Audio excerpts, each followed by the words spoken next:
15% between 6 to 12, and 3% are older than 12. So these are really significant numbers of late intervention cases.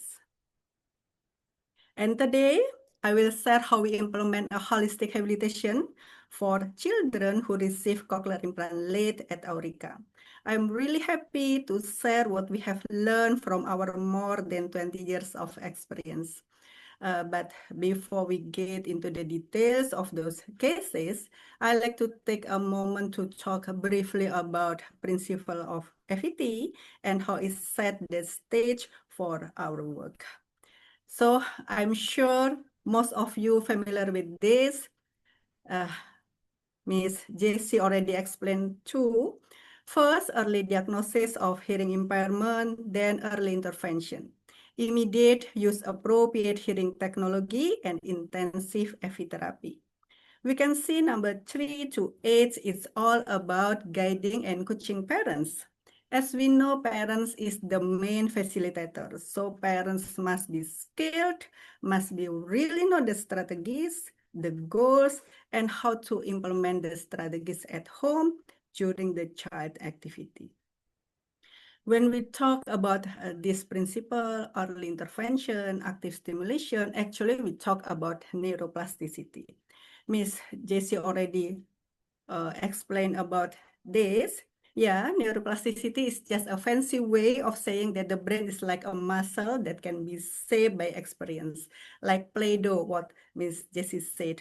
However, this ability is at strongest during the golden window, start from birth to age 3.5. Think of your child brain during this year like wet cement. I prefer to say like wet cement. It's incredibly easy to leave an impression on. If a child has hearing loss and the brain doesn't receive sound signals, it doesn't just sit empty. Instead, the brain starts using the hearing section for other things like vision. And our goal is to claim that space for hearing before the cement's harder. Starting early using cochlear implant and active stimulation are vital because the brain's wiring happens on a biological schedule. When a baby gets access to sound early, it triggers the brain to build synapses that allow sound to travel to the right places. But the brain is very efficient. If a pathway isn't being used because the child cannot hear, the brain eventually prunes or remove that pathway to save space. If we lose the pathways, mean for language, learning to speak letters become much harder. We call it use it or lose it. And how about the realita? In Indonesia, and I think in many developing countries, many children receive late intervention because of several factors. Inconsistent implementation of universal newborn hearing screening. In Indonesia, newborn hearing screening programs have not yet become a mandatory national standard. So hearing loss is often identified by parents when the child experiences speech delay at age 2, 3, 4 on and older. And the second, the lack of awareness and social stigma.